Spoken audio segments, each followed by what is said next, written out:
Tamil Nadu incharge governor Vidyasagar Rao ఏం చేయబోతున్నారు? రాజకీయ సంక్షోభాన్ని నివారించేందుకు ఆయన ముందు 5 మార్గాలున్నాయి. సుప్రీంకోర్టు తీర్పు వచ్చే వరకు ఆగడం, ఆదాయానికి మించి ఆస్తుల కేసులో శశికళకు భవితవ్యం తేలే వరకు వేచి ఉండడం మొదటి ఆప్షన్.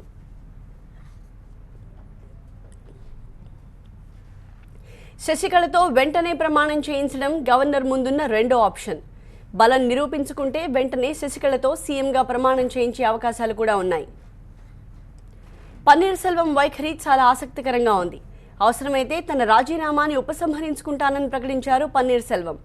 ఒత్తిడి కారణంగానే పన్నీర్ సెల్వం రాజీనామా చేశారా అన్న విషయంపై క్లారిటీ తీసుకున్న తర్వాత ఆయన్ను పదవిలో కొనసాగాలని గవర్నర్ కోరే అవకాశాలు కూడా ఉన్నాయి.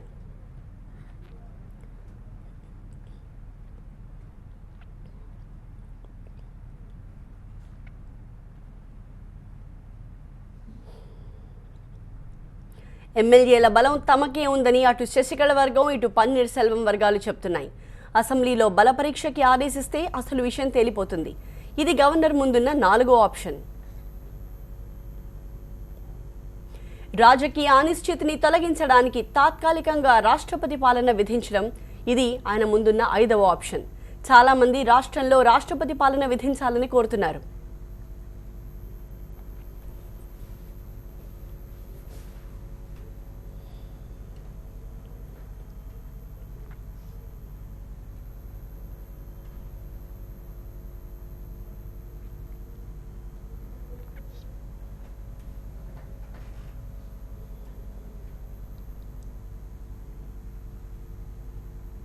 అన్నా డీఎంకేలో ఆధిపత్య పోరు క్లైమాక్స్కి చేరుకుంది. గవర్నర్ విద్యాసాగర్ రావు ముందు నేడు ఇరుపక్షాలు సిద్ధమవుతున్నాయి. మధ్యాహ్నం చెన్నై చేరుకుంటున్నారు గవర్నర్. ఎమ్మెల్యేల మద్దతు తనకే ఉందంటున్న శశికళ వర్గం రాష్ట్రపతి అపాయింట్మెంట్ కోరారు. అన్నా డీఎంకే ఎంపీలు రాష్ట్రపతి ప్రణబ్ ముఖర్జీని కలవనున్నారు. శశికళకు ఎంతమంది ఎమ్మెల్యేల మద్దతు ఉందన్న విషయంపై సస్పెన్స్ కొనసాగుతోంది. తనకు 130 మంది ఎమ్మెల్యేల మద్దతుందని శశికళ చెప్తున్నారు. వీళ్ళందరినీ సీక్రెట్ క్యాంప్కి తరలించారు. అన్నా డీఎంకే ఎమ్మెల్యేలను బస్సుల్లో ఎక్కించి చెన్నైలోని 5 హోటళ్లకు తరలించారు శశికళ అనుచరులు. ఎమ్మెల్యేల నుంచి ఫోన్లు కూడా తీసేసుకున్నారు. గతంలో జయలలిత నియమించిన అన్నా డీఎంకే ఐటీ విభాగం చీఫ్ని తొలగించారు శశికళ.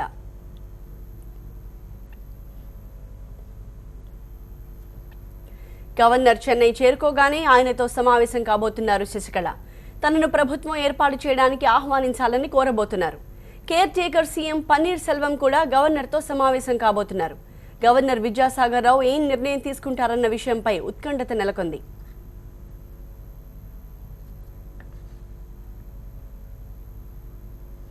అసెంబ్లీలో బలం నిరూపించుకోవాలని శశికళని ఆదేశిస్తారా, లేక గవర్నర్ ముందు ఎమ్మెల్యేలను శశికళ పెరేడ్ చేయిస్తారా అన్న విషయంపై ఆసక్తి నెలకొంది.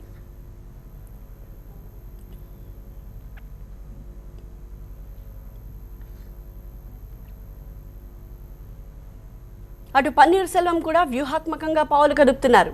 చాలా మంది ఎమ్మెల్యేలు తనతో టచ్లో ఉన్నారని అంటున్నారు పన్నీర్.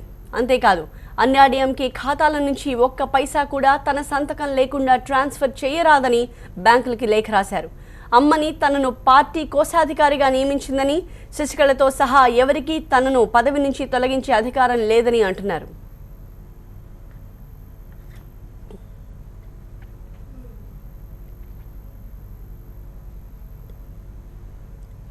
పన్నీర్ సెల్వం చాలా వ్యూహాత్మకంగా పావులు కదుపుతున్నారు. చాలా మంది ఎమ్మెల్యేలు తనతో టచ్లో ఉన్నారని అంటున్నారు పన్నీర్. అంతేకాదు అన్నా డీఎంకే ఖాతాల నుంచి ఒక్క పైసా కూడా తన సంతకం లేకుండా ట్రాన్స్ఫర్ చేయరాదని బ్యాంకుకి లేఖ రాశారు. అమ్మ తనను పార్టీ కోశాధికారిగా నియమించిందని, శశికళతో పాటు ఎవరికీ తనని పదవి నుంచి తొలగించే అధికారం లేదని అంటున్నారు పన్నీర్ సెల్వం.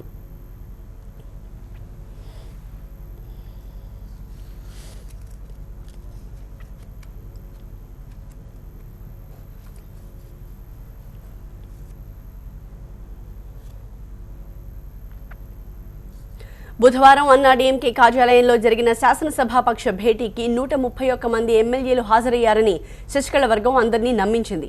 కానీ 87 మంది ఎమ్మెల్యేలు మాత్రమే ఈ సమావేశానికి హాజరైనట్టు తెలుస్తోంది. పార్టీ కార్యకర్తల్ని ఎమ్మెల్యేలుగా చూపించే ప్రయత్నం శశికళ వర్గం చేసినట్టు చెప్తున్నారు. భేటీకి 43 మంది ఎమ్మెల్యేలు హాజరు కాలేదని అంటున్నారు.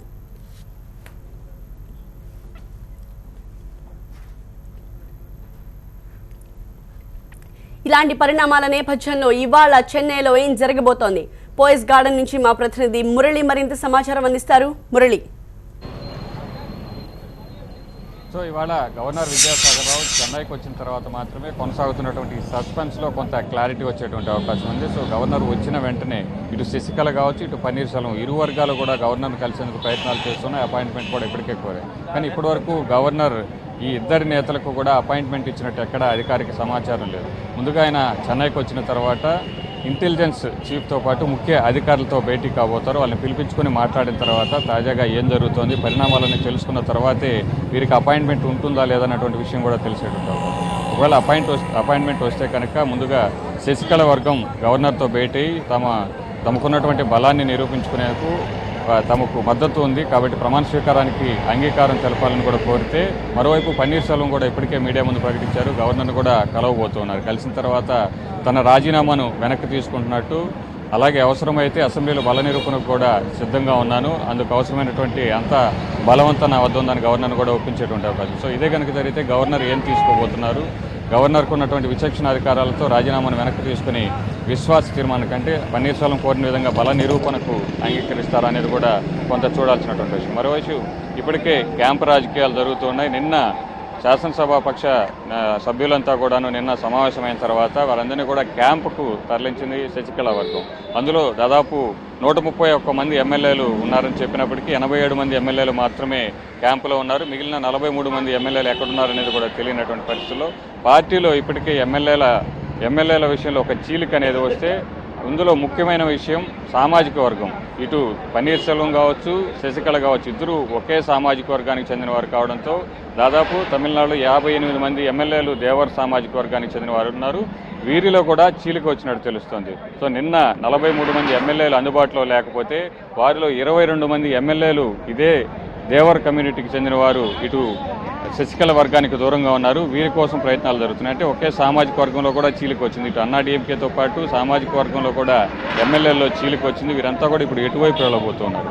ముందు నుంచి కూడా పన్నీర్ సెల్వం చెబుతూ ఉన్నారు తనకే మద్దతు ఉంది, అవసరమైనటువంటి బల నిరూపణకు తాను సిద్ధంగా ఉన్నానని చెప్తున్నటువంటి నేపథ్యంలో ఇప్పటిదాకా అందరూ భావించారు తమకు ఏవైతే ఎమ్మెల్యేల మద్దతుకు సంబంధించిన అంశం ఉందో దీనికి సంబంధించి ప్రయత్నాల్లో ఇద్దరు కూడా ఉంటే కీలకమైనటువంటి నేతలు ఎవరైతే ఉన్నారో వారంతా కూడా పన్నీర్ సెల్వం ఇంటికి వస్తున్నారు, వచ్చి మాట్లాడుతూ ఉన్నారు. ఇక్కడ మనం చూడొచ్చు పన్నీర్ సెల్వం ఇంటి వద్ద భారీ భద్రత కూడా ఏర్పాటు చేశారు. సో నిన్నటిదాకా పోయస్ గార్డెన్కు తాకిడి అనేది ఎక్కువగా ఉంటే ఇవాళ అక్కడ పరిస్థితి పూర్తిగా మారిపోయింది. అక్కడ ఒక నిర్మానుష్య వాతావరణం కనబడుతోంది. వచ్చేటువంటి వారి సంఖ్య కూడా పూర్తిగా తగ్గిపోయింది. అటు పోలీస్ బందోబస్తు కూడా తగ్గిపోయింది. నిన్నటిదాకా పోలీసు హడావిడి అనేది ఏమాత్రం లేనటువంటి పన్నీర్ సెల్వం ఇంటి వద్ద ఇవాళ చూస్తే నిన్నటి నుంచి కూడా మారుతున్నటువంటి పరిణామాల నేపథ్యంలో భారీ బందోబస్తు ఏర్పాటు చేశారు. ఇంతకుముందు ఆయన ముఖ్యమంత్రిగా ఉన్నప్పటికీ చాలా సింపుల్గా ఉంటారు. పోలీసు వాహనాలు కావచ్చు, ఆయన కాన్వాయ్లో కూడా చాలా తక్కువగా కనబడాయి. కానీ ఒక్కసారిగా నిన్నటి నుంచి ఈ రాజకీయ పరిణామాల నేపథ్యంలో ఇక్కడికి వస్తున్నటువంటి ప్రజలు కావచ్చు, నాయకుల తాకిడి ఎక్కువగా అయింది. రోజు వేల సంఖ్యలో ఇక్కడికి అభిమానులు, కార్యకర్తలు చేరుకుంటున్నారు. పన్నీర్ సెల్వంకి మద్దతుగా నిలుస్తున్నారు. ఇటు సొంత పార్టీలో చీలిక వర్గమే కాకుండా మిగిలిన రాజకీయ పార్టీలన్నీ కూడా ముక్త కంఠంతో పన్నీర్ సెల్వంకు మద్దతు తెలుపుతూ ఉన్నాయి. ఆయన తీసుకున్నటువంటి నిర్ణయాన్ని సమర్థిస్తూ ఉన్నాయి. సో శశికళ సీఎం కావడాన్ని మొదటి నుంచి కూడా అన్ని రాజకీయ పార్టీలు వ్యతిరేకిస్తుంటే పన్నీర్ సెల్వం తిరుగుబాటు ధోరణి తర్వాత అన్నాడీఎంకేలో కూడా చాలామంది నేతలు ఆయనకు మద్దతుగా నిలుస్తున్నారు. ఎంపీలు, పార్టీ సీనియర్లతో పాటు ఎమ్మెల్యేలు కూడా ఇప్పటికే 3 ఆయన వెంటే ఉన్నప్పటికీ ఇప్పుడు వరకు శశికళ వర్గానికి అందుబాటులో లేని 43 మంది ఎమ్మెల్యేలు కూడా ఖచ్చితంగా ఈయన వెంటే ఉంటారని వీళ్ళంతా కూడా నమ్ముతుంటే, మరొక ముఖ్యమైన విషయం రేపు లేదా ఎల్లుండి అక్రమాస్తులకు సంబంధించినటువంటి కోర్టు తీర్పు వస్తుంది. ఆ తీర్పు ఖచ్చితంగా శశికళకు వ్యతిరేకంగా ఉంటుందని వీరంతా కూడా నమ్ముతున్నారు. ఇటు ఎమ్మెల్యేలను రప్పించే ప్రయత్నాలతో పాటు కోర్టు తీర్పుపైనే ఎక్కువగా వీరంతా కూడా ఆశలు పెట్టుకున్నారు. ఆ ధీమాతోనే ఈ విధంగా ముందుకు వెళ్తున్నట్టుగా కూడా తెలుస్తుంది. సో కోర్టు తీర్పు వస్తే కనుక ఇప్పటి వరకు చేసినటువంటి ప్రయత్నాలన్నీ కూడా శశికళకు విఫలమవుతాయి. ఇటు ఈ పరిణామాలన్నీ కూడా పన్నీర్ సెల్వంకు అనుకూలించేటువంటి అవకాశం కూడా ఉంది. Thank you Murali. ఇవాళ మధ్యాహ్నం 12 గంటల తర్వాత గవర్నర్ విద్యాసాగర్ రావు చెన్నై చేరుకున్న తర్వాత పరిస్థితుల్లో మార్పు వచ్చే అవకాశాలు కనిపిస్తున్నాయి. పరిణామాలు మరింత వేగం పుంజుకునే అవకాశాలు తమిళనాడులో కనిపిస్తున్నాయి.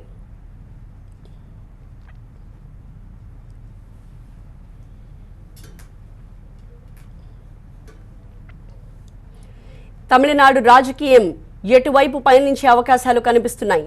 తమిళనాడు ముఖ్యమంత్రి పీఠాన్ని ఎవరు అధిష్ఠించబోతున్నారు? ముఖ్యమంత్రి అవ్వాలని ఎన్నో కలలుగని అంతా సిద్ధం చేసుకున్న శశికళకి ఆఖరి నిమిషంలో చుక్కెదురైంది.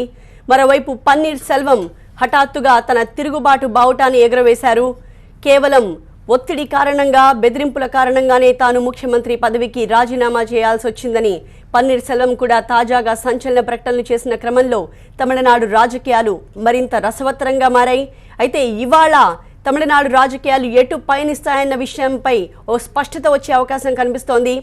అన్నాడీఎంకే ఎమ్మెల్యేలకు గతంలో అపాయింట్మెంట్ ఇవ్వని గవర్నర్ విద్యాసాగర్ రావు ఇవాళ మధ్యాహ్నం 12 గంటల సమయానికి చెన్నై చేరుకునే అవకాశాలు కనిపిస్తున్నాయి. 2 వర్గాలను గవర్నర్ తన వద్దకి పిలిపించుకుని మాట్లాడే అవకాశాలున్నాయి. తమకే అత్యధిక ఎమ్మెల్యేల మెజారిటీ ఉందని అటు శశికళ ఇటు పన్నీర్ సెల్వం ఇద్దరూ బల్లగుద్ది చెప్తున్న క్రమంలో ఎవరి వైపు ఎమ్మెల్యేలు మొగ్గు చూపుతారు అన్నది చాలా ఆసక్తికరంగా మారింది. అయితే గవర్నర్ విద్యాసాగర్ రావు ఎలాంటి నిర్ణయం తీసుకుంటారు, ఎలాంటి అడుగులు వేస్తారు అన్నది ఇప్పుడు చాలా ఆసక్తికరంగా మారింది. నేరుగా ఆయన శశికళని కానీ పన్నీర్ సెల్వంని కానీ ముఖ్యమంత్రి అవ్వడానికి ఆలోచిస్తారా, లేక తన నిర్ణయాన్ని పెండింగ్లో పెడతారా? ఏం జరగబోతోంది? మధ్యాహ్నం తర్వాత తేలే అవకాశాలు కనిపిస్తున్నాయి.